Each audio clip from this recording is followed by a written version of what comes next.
bienvenidos a nuestra casa y cualquier cosa que necesitéis, estamos a vuestra disposición.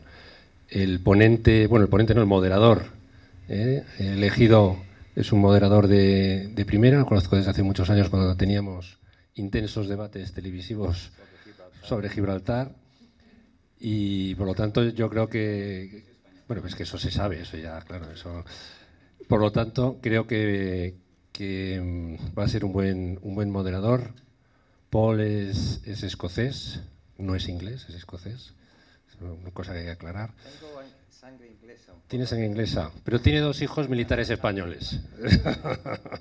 Tiene 2 hijos militares españoles. Así que nada, muchas gracias a todos por venir y ya os paso con Paul. Buenas tardes. Vamos a empezar esta mesa sobre las relaciones hispano-británicas con referencia a Gibraltar y con cara al Brexit. Voy a presentar los invitados en la mesa redonda.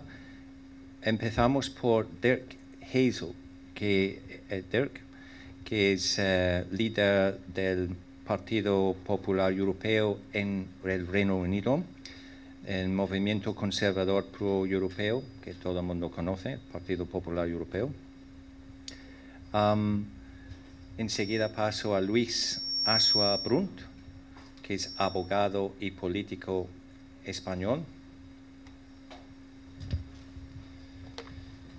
José Ramón García Hernández, doctor en Ciencias Políticas y diplomático español, miembro todavía del Partido Popular Español. Y Christian Guymers, presidente del IRELAC, Instituto para las Relaciones entre Europa, América Latina y el Caribe, vicepresidente de la Fundación Triffen, ex asesor del Departamento de Economía y Finanzas de la UE, belga de nacionalidad. Y ya me parece que podemos empezar esa mesa redonda. Dado que las relaciones hispano-británicas han sido muy espinosas a lo largo de los 3 siglos que nos separan de 1704, cuando Gran Bretaña conquistó militarmente el Peñón de Gibraltar, quería preguntar a la mesa, voy a empezar por Dirk, si les parece que el Brexit va a producir un cambio en las relaciones entre el Reino Unido y Gibraltar, y si habrá algunas consecuencias en las relaciones de Gibraltar con España, que va a seguir dentro de la Unión Europea. That depends, I think, very much on how Spain reacts, and of course, if Brexit happens, which is not guaranteed. Eso depende de cómo España vaya a reaccionar con el Brexit. I have to say that coming as somebody British to Madrid to talk about Gibraltar puts me in mind very much of the Spanish love for bullfights. Debo decir que como británico viniendo a Madrid para hablar de Gibraltar, esto me recuerda un poco a las corridas. With this victim playing the role of the bull. Con esta víctima siendo el toro. But I think you can look at the Treaty of Utrecht in another way. Pero me parece que se puede ver el Tratado de Utrecht de otra manera. You could say that it was the British that kept Spain free of control by France in both the 18th and 19th centuries. Se puede decir que los británicos libraron España del control francés en el siglo XVIII y XIX. And just by way of a little bit more introduction, in the 2002 referendum in Gibraltar, 99% rejected co-sovereignty on 88% turnout. Para más introducción, en el referendo de 2002 en Gibraltar, 99% de las personas no quisieron la cosoberanía entre España y Inglaterra, siendo 88% de la población que votó. And many millions of us are having our lives put at risk by a much more dubious, more recent referendum. Y muchas de nuestras vidas están en riesgo por un referendo más reciente y más dudoso. Now, I would say that I understand Spain's ambitions for Gibraltar. Entiendo las ambiciones españolas para Gibraltar. I mean, you can hardly miss the sight of Gibraltar if you're in that part of Spain. no se puede ignorar Gibraltar estando en esa parte de España.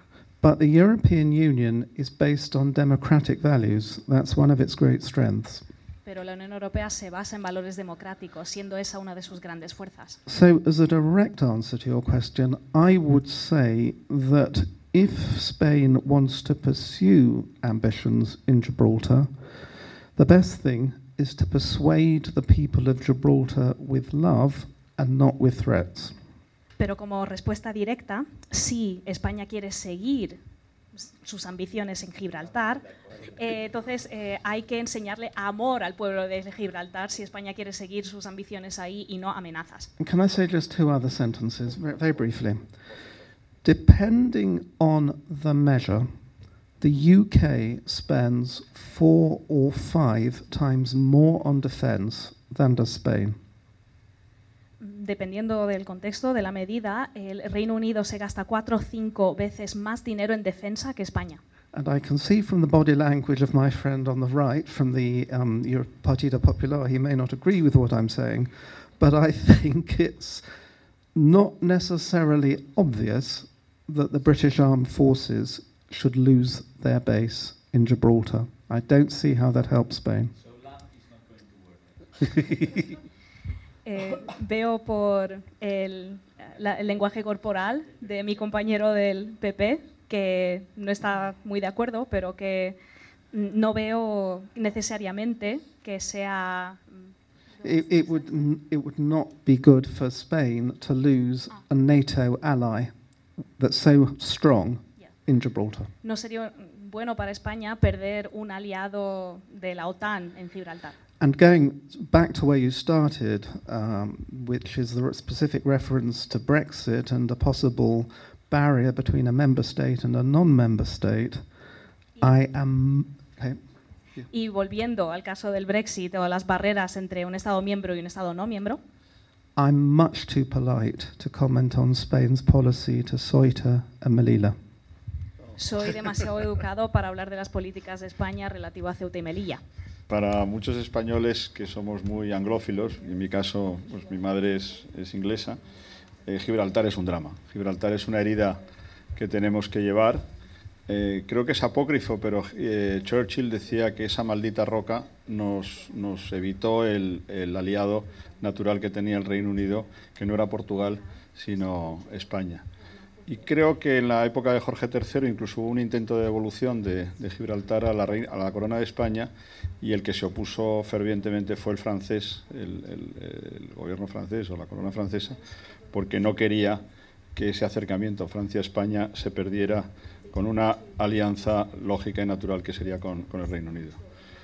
El Brexit para España es dramático porque perdemos una referencia fundamental en nuestra política exterior, que es ir a Europa pues con un aliado que siempre ha sido bastante cercano como era el Reino Unido. No hay que olvidarse que la que fuerza y convence a Felipe González para que firmara el tratado de adhesión, para el cual no estaba nada convencido porque era un tratado de adhesión durísimo, fue Margaret Thatcher, y él lo ha repetido en algunos libros e incluso en alguna entrevista.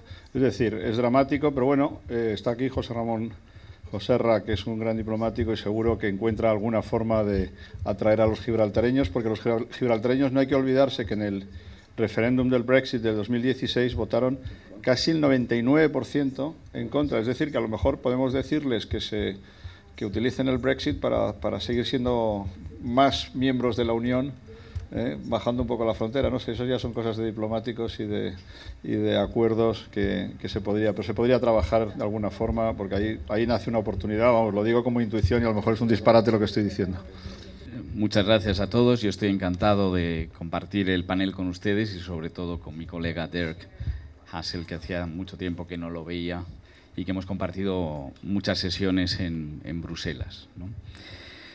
Pero, como decía Luis, a mí me puede la precisión y yo pues no quiero perderme navegando en conceptos jurídicos difusos que puedan propugnar el amor y luego una amenaza, ¿no? Gibraltar es un territorio cuyas relaciones exteriores están en manos de un tercero, no es otra cosa. Si algún día el Reino Unido quiere ser una de las verdaderas naciones de la historia, deberá cumplir con el derecho internacional. y el derecho internacional, que es la Carta Fundacional de Naciones Unidas, obliga a Gibraltar a descolonizar, al Reino Unido a descolonizar Gibraltar. Y estamos esperando que, ya que el Brexit ha empezado con un tratamiento muy jurídico, pues tengamos la suerte de que Gibraltar, por fin, el Reino Unido cumpla con los tratados internacionales que firma y descolonice Gibraltar. Porque son cuestiones de principio que no son menores. La segunda de las precisiones que hace falta decir es que en todo este comité de descolonización que existe en Naciones Unidas, la población de Gibraltar no es autóctona. La población de Gibraltar autóctona vive en San Roque y así reza su ayuntamiento. Esta es la población de Gibraltar desplazada al ayuntamiento de San Roque. Los ingleses que viven en Gibraltar son ingleses y entonces para mí que se pronuncien en un referéndum es como si la gente a la que adoro de East Sussex quisiera pronunciarse sobre su pertenencia al Reino Unido. Esa es jurídicamente la validez de los ordenamientos internos que no tienen validez en el ordenamiento externo. La tercera de las cuestiones que necesita una precisión es que Ceuta y Melilla, y además no voy a repetir este argumento, Ceuta y Melilla existían ahí antes de que existiera ningún tipo de reino ni ningún tipo de territorio anterior. Por lo tanto, no es lo mismo que cuando alguien empieza una guerra profunda de agresión y entonces decide quedarse con uno, y aquí sí que te voy a dar la razón, Dirk, de los enclaves estratégicos más importantes. Entonces, no me hables de amor a la inglesa, que me dices que te quiera, pero luego me amenazas diciendo que pierdo una base de la OTAN.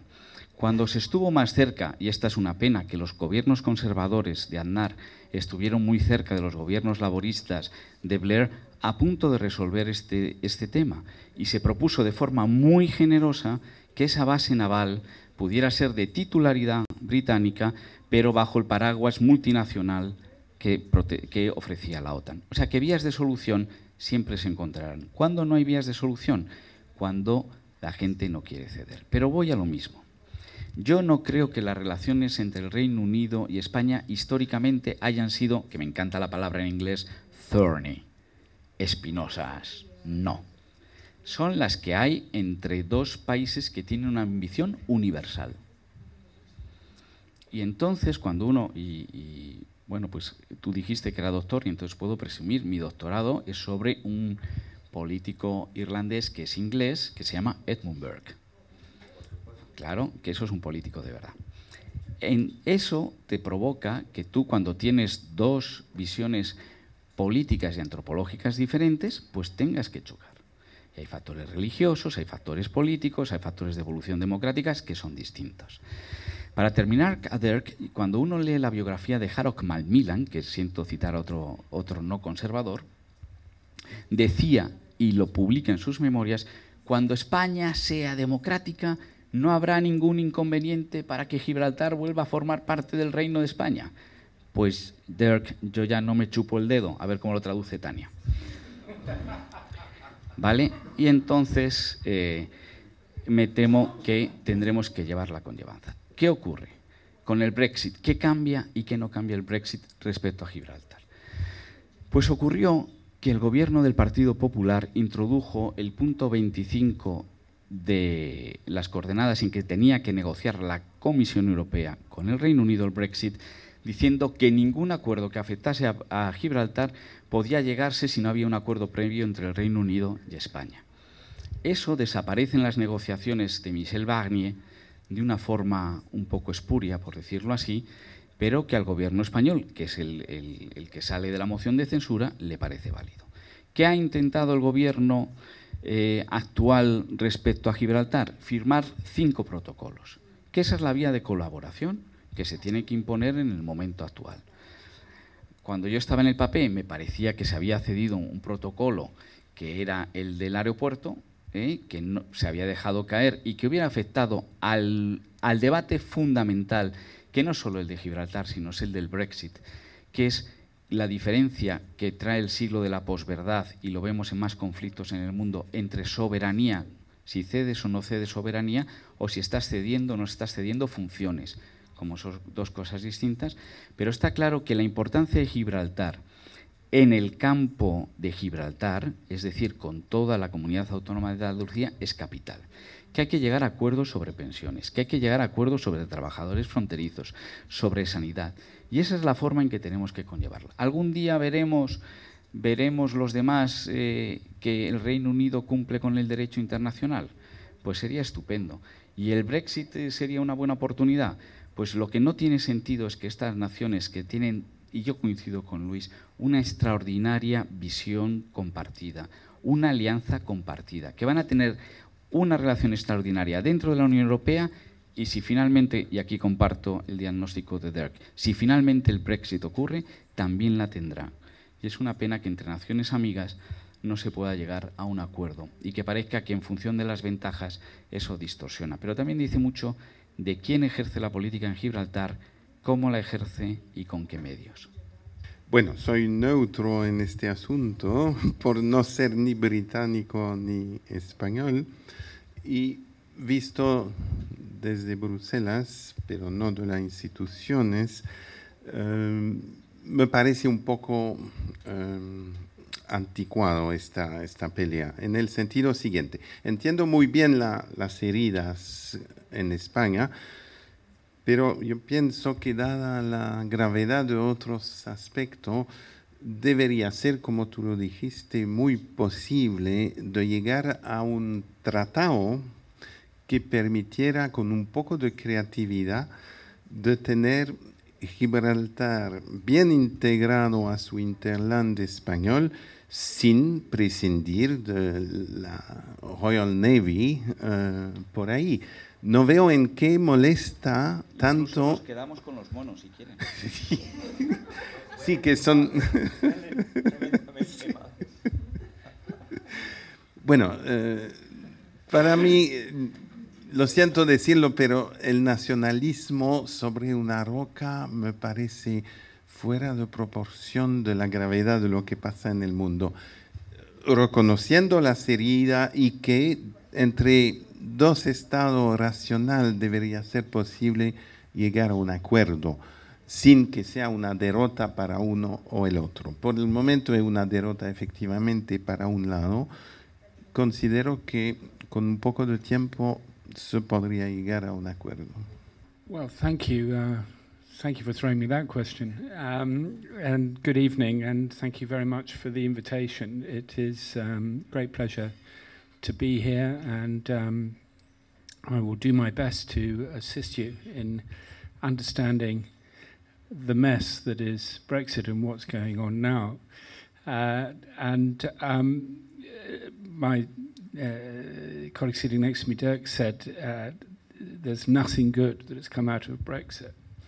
And I thought to myself, I wonder if that's completely true or whether we can think of one good thing that might have come out of Brexit. And I think there is, if we just talk about Brexit as the mess that's going on rather than necessarily Britain leaving the European Union.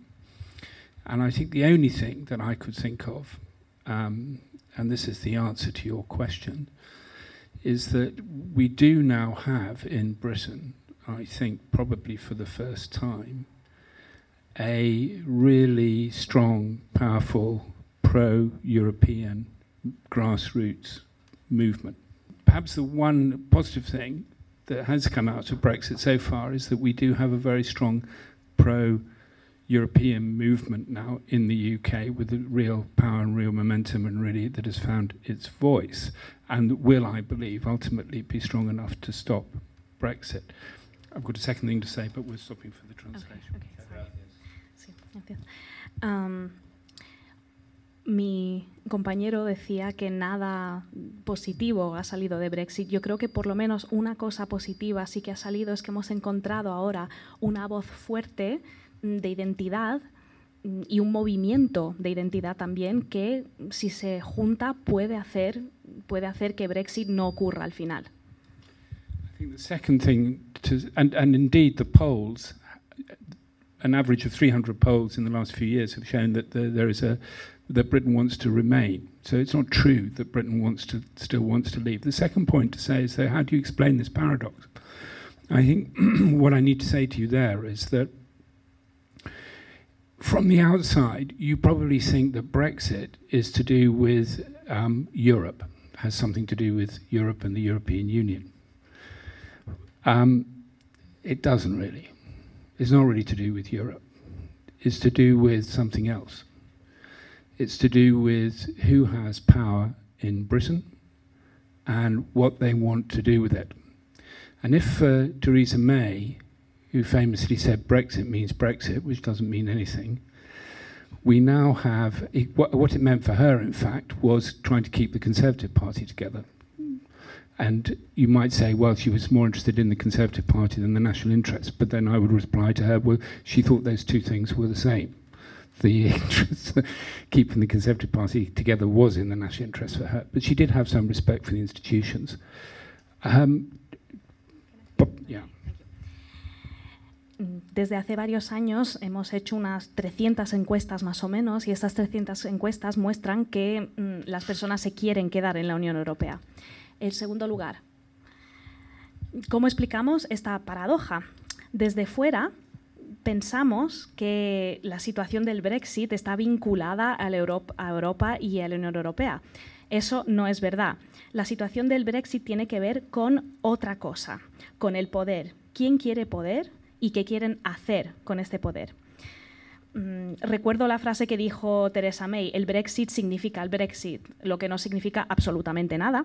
Entonces, lo que ella quería era hacer que el Partido Conservador continuase unido más que cuidar los intereses del país.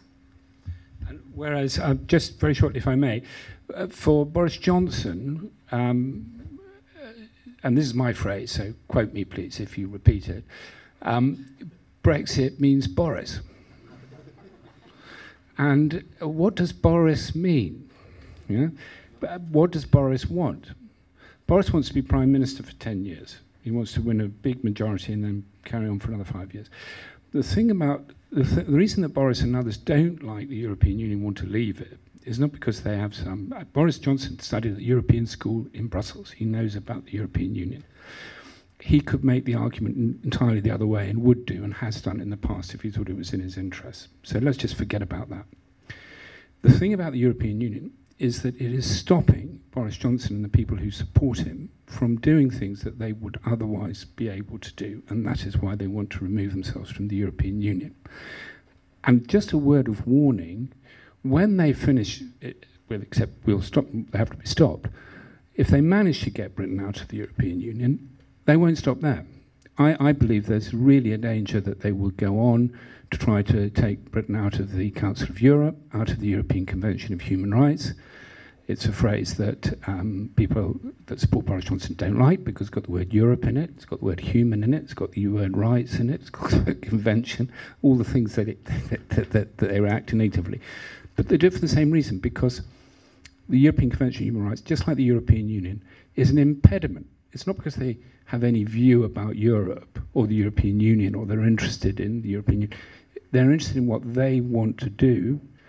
And this, you see the pattern in their behaviour. This is why Parliament was prorogued. This is why these kinds of behaviours are going on. We now have people in power who don't want to have things put in their way that stops them doing what they want to do. And the question we should be asking, and nobody is asking, is what is it actually that they want to do, to which membership of the European Union, and in my view, potentially of the European Convention of Human Rights, is an impediment. And I think we should be asking that question. We need to find out what it is, and I think we should be concerned about it. And that's what's really going on with Brexit. Otra frase, que es mía, así que me podéis citar si queréis, es Brexit significa Boris. Y entonces, ¿qué significa Boris? ¿O qué quiere Boris mejor? Y lo que quiere Boris es ser primer ministro por otros 10 años. Ahora conseguir más 5 años, etcétera. ¿Y por qué él no quiere pertenecer a la Unión Europea, en el fondo?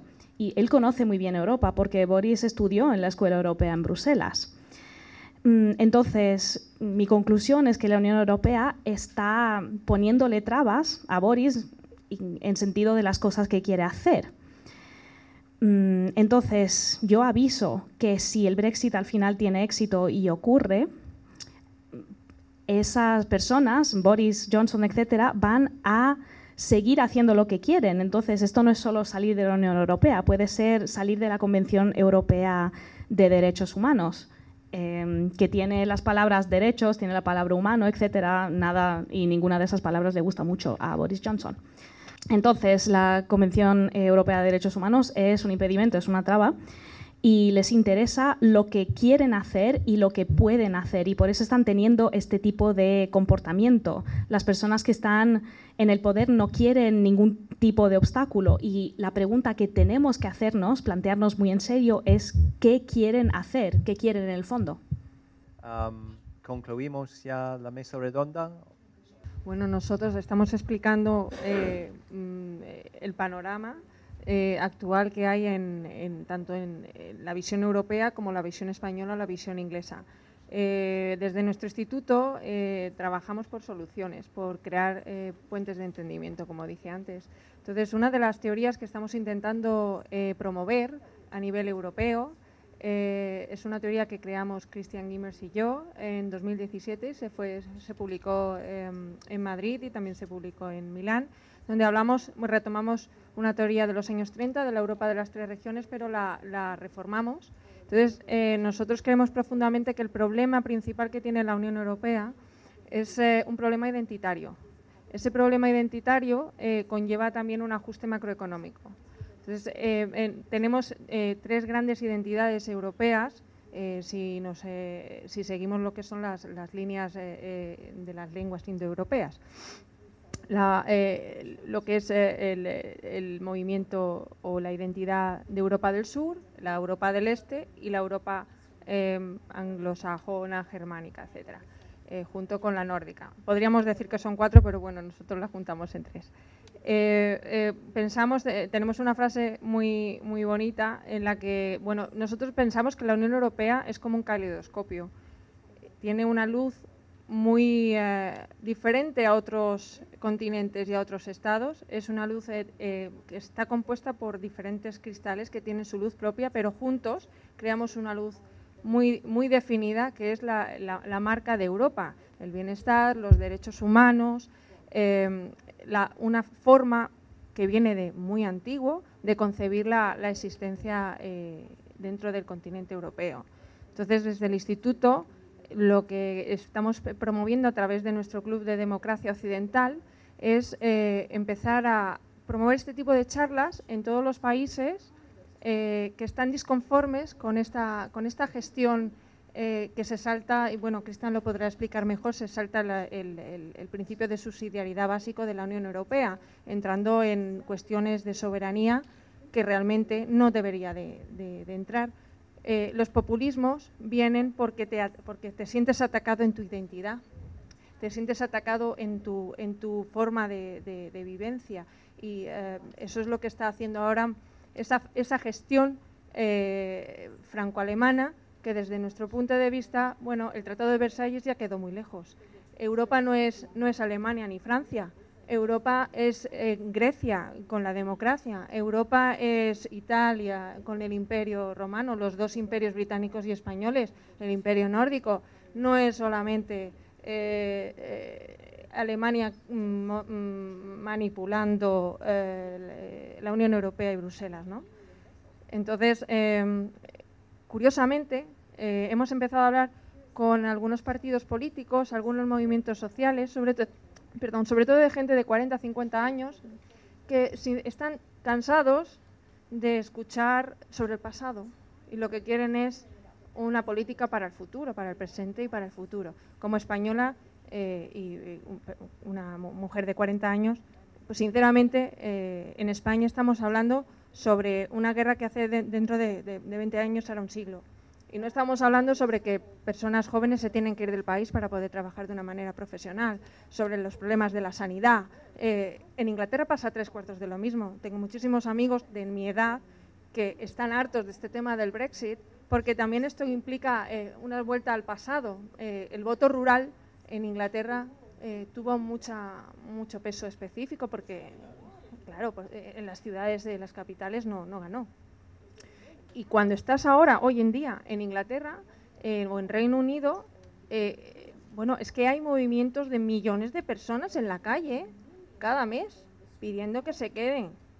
Y su gobierno no les escucha. Pero es que los más medios no los sacan en la televisión. Por lo tanto, el resto de los europeos pensamos que es que se quieren ir. Y eso es un movimiento diseñado desde nuestro punto de vista por personas presuntamente como organizaciones como Soros o como el Club Bilderberg, porque es algo, dentro de los que trabajamos en el sistema internacional y en geopolítica, es algo internacionalmente muy constatado, ¿no? Entonces, hay que mover a la población, porque los políticos está bien, pero los políticos son los representantes del pueblo. Y es el pueblo el que mueve masas, es el que hace los cambios. La Revolución Francesa no empezó con los políticos, empezó con los movimientos políticos populares, ¿no? Entonces, pensamos que tenemos que cambiar la estructura de la Unión Europea, pero desde dentro y sin tocar los tratados, que eso es algo que magníficamente Cristian puede explicar. La macroeconomía se debería de ajustar al concepto formal que tenemos de vivir. Por ejemplo, en Europa del Sur tenemos una forma de entender la vida más sedentaria, más en familia, mientras que en Europa del Norte es completamente diferente. Entonces, a la hora de tomar decisiones, un alemán y un español van a tardar más tiempo en llegar a un acuerdo que un español y un italiano, porque tenemos problemas comunes. Entonces, si tardas menos tiempo, reduces costes, es más barato. Y si otra cosa de que proponemos es un Parlamento a 3, que es mucho más democrático, porque obligas a que haya consensos, ¿no? Entonces, me gustaría pasarle la palabra a Cristian para que pudiera hablar un poco más técnicamente sobre cómo la macroeconomía se podría adaptar a este sistema.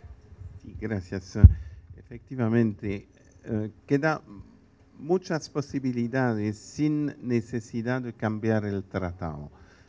Por ejemplo, ¿qué impedía durante la crisis de la deuda soberana de España, Italia, Portugal, Grecia, de ponerse de acuerdo, en vez de ir solito frente a la Troika o frente al Fondo Monetario Internacional? Es eso, concretamente, que está detrás de la idea de Mirta de la Europa de las 3 regiones. Tiene sentido y las instituciones europeas son perfectamente compatibles, no para decir que se va a hacer 3 tratados distintos, sino que de preparar las reuniones del Consejo Europeo o del Consejo ECOFIN con, por ejemplo, a la Europa del Norte, que se pone de acuerdo sobre lo que para ellos es esencial antes de la reunión y llegarían mucho más fuerte. Lo mismo para el sur y lo mismo para Europa Central. Es una idea muy simple de buen sentido, que es compatible con los tratados. Y además refleja bien el propósito de la Unión, no es de hacer una identidad única, pero sino que una identidad común que permite preservar las identidades nacionales o locales. Por ejemplo, en este esquema, para tomar un ejemplo muy doloroso aquí, Cataluña podría perfectamente tener en realidad lo que quieren, pero que unos populistas desvían hacia una independencia absolutamente absurda, como el Brexit, pero si se les diera un espacio más adecuado a su identidad, demostrando que la Unión proteja su identidad, pero en un sistema de convivencia y no de oposición, porque las identidades, tanto nacionales como locales, son identidad construida por oposición, mientras la identidad europea es exactamente lo contrario, es buscar lo común para crear un valor agregado y convivir y resolver los conflictos de manera civilizada. Eso está detrás de la teoría de las 3 regiones que el Instituto OSI está defendiendo.